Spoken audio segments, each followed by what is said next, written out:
భారతదేశ రక్షణ స్వావలంబనను బలోపేతం చేసే దిశగా ఒక కీలక అడుగు పడింది. భారత వైమానిక దళం తన యుద్ధ విమానాలన్నింటిలో కీలకమైన విడిభాగాలు, ఏవియానిక్స్, ఎలక్ట్రానిక్ వ్యవస్థలు, నిర్వహణ సామర్థ్యాలను స్వదేశీకరించడానికి రూపొందించిన సమగ్ర మార్గసూచిక అయిన సంకల్ప్ 2026ను అధికారికంగా ప్రారంభించింది. ఇంతకీ సంకల్ప్ 2026 భారత వైమానిక దళంలో ఎటువంటి మార్పులకు దారితీయనుంది? రానున్న రోజుల్లో భారత వైమానిక దళం మరింత బలోపేతం కానుందా? తాజా పరిణామాలు ఏం చెబుతున్నాయి? Let's watch the story.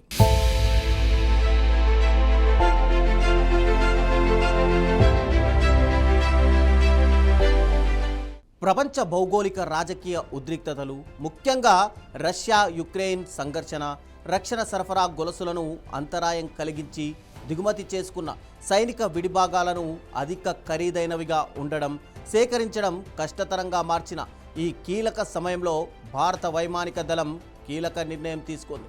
Sankalp 2026 ద్వారా విదేశీ సరఫరాదారులపై ఆధారపడడాన్ని తగ్గించుకుంటూ స్వదేశీ సాంకేతికత, తయారీ ద్వారా కార్యాచరణ సంసిద్ధతను పెంచాలని ఐఏఎఫ్ లక్ష్యంగా పెట్టుకుంది.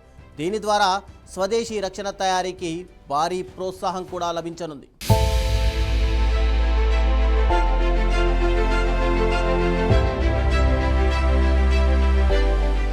భారత వైమానిక దళం తన వద్ద ఉన్న రష్యన్ యుద్ధ విమానాల ఏవియానిక్స్, రాడార్లు, ఆయుధ వ్యవస్థలను పూర్తి స్థాయిలో స్వదేశీ సాంకేతికతతో ఆధునీకరించడానికి సంకల్ప్ 2026 రోడ్ మ్యాప్ను సిద్ధం చేసింది. ఈ రోడ్ మ్యాప్లో ముఖ్య విశేషాలను గమనిస్తే అనేక ఆసక్తికర విషయాలు వెలుగులోకి వస్తున్నాయి. మొత్తం 340 యుద్ధ విమానాలు ఉన్నట్టు తెలుస్తోంది. వీటిలో 270 సుఖోయ్ 30 MKI యుద్ధ విమానాలు కాగా 70 వరకు MiG-29 విమానాలు ఉన్నట్టు తెలుస్తోంది. వీటితో పాటు నేవీకి చెందిన MiG-29K మెరైన్ వేరియంట్లు 40 వరకు ఉన్నట్టు సమాచారం.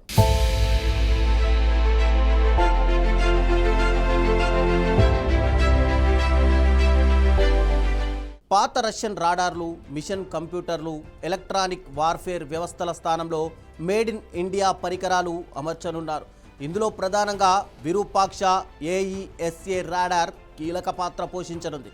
వీటితో పాటు భారతీయ అస్త్రాల అనుసంధానం కూడా జరగనుంది. అస్ట్రా, బ్రహ్మోస్, రుద్రం వంటి స్వదేశీ మిసైళ్లను ఈ ఫైటర్ జెట్లలో పూర్తిగా ఇంటిగ్రేట్ చేయనున్నారు. రష్యా యుక్రెయిన్ యుద్ధం ప్రారంభమైనప్పటి నుండి రష్యన్ స్పేర్ పార్ట్స్ సరఫరా వ్యవస్థలలో వచ్చిన అంతరాయాలే ఈ నిర్ణయానికి ప్రధాన కారణం.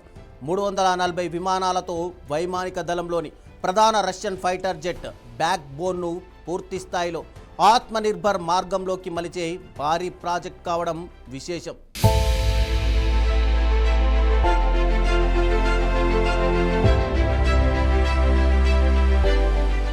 సంకల్ప్ 2026ను పరిశీలించినట్లయితే కీలకమైన రక్షణ విడిభాగాల స్వదేశీ ఉత్పత్తిపై దృష్టి సారించాలని వైమానిక దళం నిర్ణయించుకుంది.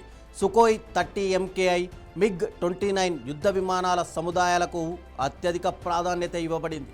రష్యన్ ఏవియానిక్స్, ఎలక్ట్రానిక్ వ్యవస్థలను క్రమంగా భారతీయ ప్రత్యామ్నాయాలతో భర్తీ చేయనున్నారు. ఇక స్వదేశీ ఆస్ట్రా బయాండ్ విజువల్ రేంజ్ BVR క్షిపణి అనుసంధానం కానుంది.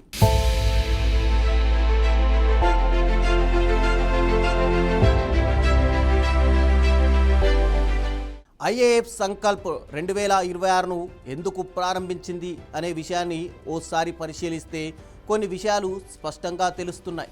దశాబ్దాలుగా భారతదేశపు ప్రధాన యుద్ధ విమానాలు దిగుమతి చేసుకున్న విడిభాగాలపై ముఖ్యంగా రష్యా నుండి ఎక్కువగా ఆధారపడి ఉన్నాయి. అయితే కొనసాగుతున్న రష్యా యుక్రెయిన్ సంఘర్షణ ప్రపంచ సైనిక సరఫరా గొలుసులలోని బలహీనతలను బయటపెట్టింది. విడిభాగాల డెలివరీలో జాప్యం జరగడం, సేకరణ ఖర్చులు పెరగడం, నిర్వహణ సవాళ్లు పెరగడం వంటివి ఇప్పుడు జరుగుతున్నాయి. ఈ సవాళ్లను అధిగమించడానికి దేశీయ పరిశ్రమలు భారతదేశంలో తయారు చేయగల పరికరాలు, విడిభాగాలు, సాంకేతికతలను జాబితా చేసే సంకల్ప్ 2026 అనే వివరణాత్మక సంకలనాన్ని భారత వైమానిక దళం ఇప్పుడు సిద్ధం చేసింది.